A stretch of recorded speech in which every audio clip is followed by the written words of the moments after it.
para nós, para as nossas vidas. Jesus falando no nosso coração. Diz aqui o texto, a primeira informação é que grandes multidões acompanhavam Jesus. E voltando-se para eles, Jesus começa a fazer aí uma exortação, uma motivação, falando o que é necessário para segui-lo, para estar com ele. A impressão que dá aqui, olhando no texto, que ele fala isso então, depois de ver esta grande multidão que estava seguindo. Talvez no coração de Jesus tenha surgido um questionamento. Qual? Olha, o quanto na verdade essas pessoas, essa grande multidão, essas pessoas que estão me acompanhando, o quanto na verdade eles estão entendendo a dimensão do projeto de Deus, do reino de Deus, da própria vida, da própria existência, ou falando de uma outra maneira, até que ponto essa palavra que eu tenho anunciado, essa boa notícia, evangelho, essa palavra que tenho feito com ela essas grandes exortações, até que ponto está chegando no coração? Até que ponto está, a partir desse chegar no coração, até que ponto está, na verdade, trazendo um questionamento para uma mudança de vida? Poderíamos colocar dessa maneira. E Jesus começa então a perguntar, olha, se alguém vem até mim e não se desapega de seu pai, de sua mãe, sua mulher, seus filhos, seus irmãos, suas irmãs e até da própria vida, não pode ser meu discípulo, não pode me seguir. Se desapega. A palavra forte aqui, se desapega.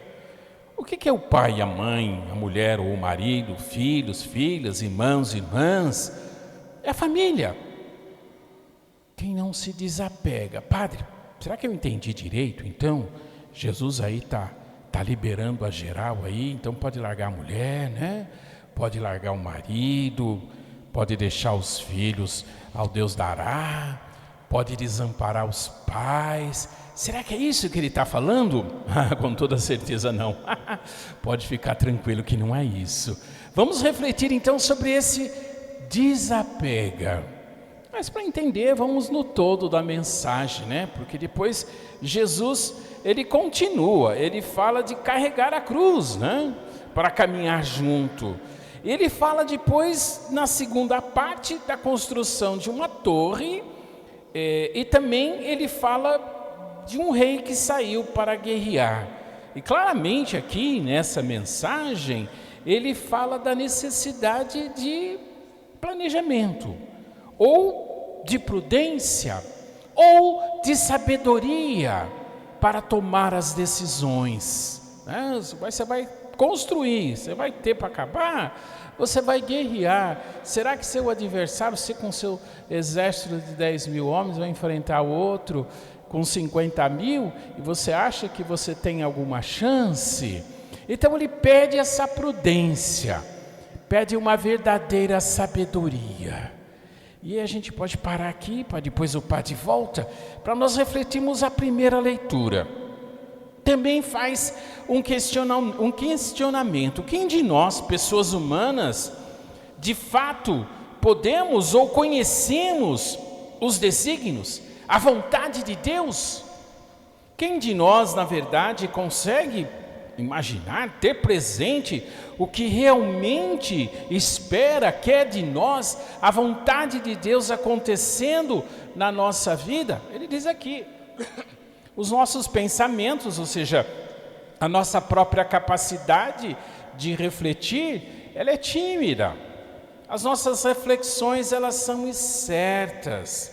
E ele completa, olha, mal podemos conhecer o que é da terra, o que é do mundo, as coisas do mundo. Então, a maior dificuldade, então, se nem aqui da terra a gente consegue compreender, como que a gente pode compreender aquilo que é do céu, aquilo que é de Deus, aquilo que Deus espera de nós? O Padre volta aqui depois que ele vai responder para nós. Voltando no Evangelho, né? Esse desapego, essa, na verdade, renúncia, olha, não renunciar o que se tem para alcançar as condições ideais para esse seguimento de Jesus. Bom, aí o padre agora parte da segunda leitura e dá um ensinamento muito interessante para nós, que nos ajuda a começar a responder o sentido desse desapego, o sentido da necessidade dessa verdadeira sabedoria para orientar as nossas decisões. Bom, segunda leitura, carta de São Paulo a Filemão, uma das cartas que Paulo escreve especificamente para uma pessoa. Filemão é uma pessoa. E qual que é o contexto dessa carta? Olha, é uma carta curtinha, gente, não dá nem um capítulo. E ela é autoexplicativa. Você lê a carta, você vai perceber exatamente o que São Paulo está falando. Paulo escreveu para Filemão em qual contexto? Ele explica para nós: olha, Filemão, eu, prisioneiro que estou por conta de Jesus Cristo, é isso mesmo, Paulo está em Roma, finalzinho da sua vida, e ele está preso na cidade de Roma. O último percurso de Paulo. Paulo vai condenado, vai morrer em Roma, como nós sabemos, devorado pelos leões, onde está sepultado até hoje. Em cima do seu sepulcro existe uma igreja belíssima chamada São Paulo Fora dos Muros, porque ela está além da cidade original de Roma. Bom, Paulo está escrevendo para Filemão e diz assim: olha, eu estou escrevendo para pedir para você, Filemão, para um filho meu que eu fiz nascer para Cristo aqui da prisão essa que eu devo ao Evangelho, é o Onésimo. Bom, Onésimo estava preso com Paulo, na cadeia ali, e Paulo não perde tempo, né? A todo momento, uma das pessoas mais extraordinárias que já existiram, com toda certeza, né? Paulo evangeliza em todos os lugares, em todas as circunstâncias, para todas as pessoas. E aí esse Onésimo era um presidiário, estava lá preso junto com ele, né? E Paulo falando, anunciando Jesus Cristo. Aí Paulo encontra no coração do Onésimo a acolhida a esse anúncio, uma acolhida, e nasce uma necessidade, digamos, de mudança de vida no coração do Onésimo, de abraçar a fé em Jesus Cristo.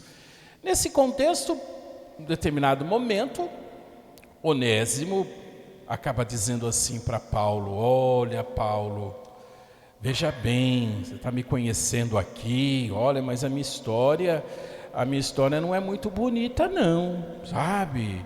Mas o que aconteceu, Onésimo? Olha, eu era da cidade de Colossos, onde estão os colossenses, né? E lá eu era escravo. E além, eu fugi, mas antes de fugir, eu roubei meu dono, o Filemão. Aí Paulo falou assim: espera aí, Filemão é meu amigo. Paulo passou por Colossos, Paulo fundou a comunidade dos colossenses, Paulo trabalhou entre os colossenses, e lá, naquela época não tinha igreja ainda, a evangelização, as missas, enfim, eram nas casas. E parece que era na casa de Filemão, que era muito rico, uma casa muito grande, era lá que acontecia a missa. Paulo deixou um laço profundo com esse Filemão, que ajudou muito, ajudou financeiramente a Paulo, ajudou a financiar as viagens de Paulo, né? Ajudou do jeito que ele podia evangelizar. Aí talvez Paulo, no primeiro momento, ficou indignado, né? Tipo assim, como é que você pôde fazer uma coisa dessa com meu amigo? Talvez a conversa tinha ido por aí, né? Mas num determinado momento o que prevalece é o amor de Deus, né? Aí Onésimo, Paulo batiza Onésimo, fiz nascer para Cristo na prisão. É um cristão, né? Por algum motivo, provavelmente Onésimo devia estar preso por alguma coisa leve, sei lá, tivesse se metido em alguma confusão, alguma bebedeira, e Onésimo ia sair da cadeia. Aí Paulo deve ter chegado para ele e falado assim: Onésimo, olha só, gente, uma formação importante, pediu perdão, recebeu o perdão sacramental. O que a gente precisa? Vamos refletir com o padre. Para a gente confessar, primeira coisa, precisamos nos reconhecer pecadores. Precisamos reconhecer o pecado. Ou seja, precisamos parar, né? E mediante aquilo que Jesus nos ensina no Evangelho, errei, não era assim, né? Ou seja, reconhecer o pecado, reconhecer que o pecado aconteceu por nossa culpa, foi as minhas escolhas, foi as minhas escolhas que levaram a esse pecado. Reconhecendo isso, veja bem, estou arrependido, porque se não houver arrependimento fica difícil, o perdão não se dá de forma plena. Uma vez reconhecendo o pecado, uma vez arrependido, aí a gente pede o perdão, apresenta o nosso arrependimento a Deus e pede a graça do perdão, fruto da bondade e da misericórdia de Deus. Bonito. E aí a gente é chamado a assumir um propósito. Qual o propósito? Vou lutar para que esse pecado não volte a acontecer. Essa é a dinâmica, né? Reconhecimento, arrependimento, pedido do perdão e comprometimento, né? Empenho. Gente, mas tem pecado que deixa consequência. Tem pecado que a consequência está dentro do nosso coração, né? Que se destrói. Mas tem pecados que a gente destrói o outro, prejudica o outro. E aí é necessário reparação. Reparação. Reparar o mal causado. Não dá para o padre se alongar muito, mas parando nesse ponto. Onésimo tinha roubado Filemão. Onésimo era escravo. Onésimo fugiu. Reconhece o pecado. Inclusive contou para Paulo. Está arrependido. Tanto é que Paulo o batizou. Ele recebeu o perdão. Mas Paulo deve ter falado assim para ele: Onésimo, olha, vai com Deus. Eu até gostaria que você ficasse aqui cuidando de mim, mas você tem uma dívida. Você tem uma reparação que você precisa fazer. Você precisa se reconciliar com Filemão. Mas Paulo também sabia que se Onésimo fosse lá para Colosso, se apresentasse, ele ia ser preso, provavelmente executado pelo crime que ele cometeu. E é nesse contexto que Paulo escreve a carta. Onésimo, pode ir. Eu vou escrever para Filemão. Eu vou explicar a situação. Agora a gente entendeu a carta, né? Olha, o filho que fiz nascer para Cristo, recebe o Onésimo, Filemão, como você estivesse recebendo a mim. Olha, não é mais, ele era escravo, mas ele não é mais seu escravo, é seu irmão em Jesus Cristo. Gostaria que você me enviasse ele de volta, para que ele cuidasse de mim nessa prisão. Mas olha, Onésimo, Filemão, é você, é seu coração. Para o Filemão, atendeu a pedido do Paulo, o que significa? Perder. O escravo era seu patrimônio, era assim que funcionava, era seu patrimônio. E ele está falando assim: olha, abra mão, renuncie, para que o amor de Deus prevaleça. O padre já se delongou demais, mas completando a mensagem, como o padre falou, como que a gente consegue fazer isso? Como que a gente consegue perceber aonde estão os nossos apegos, né? Jesus não está mandando deixar a mulher aqui de forma alguma, nem abandonar os pais. Ele diz assim, olha, a palavra diz assim para nós: somente conheceremos a vontade de Deus, o seu desígnio, através da sabedoria que pedimos pelo seu Santo Espírito, ou como nós falamos, o Espírito Santo. O Espírito Santo de Deus a falar no nosso coração, a nos mostrar aonde estão os nossos apegos. E quando esses apegos estão nos impedindo de verdadeiramente conhecer e fazer a vontade de Deus e ser seus discípulos. Louvado seja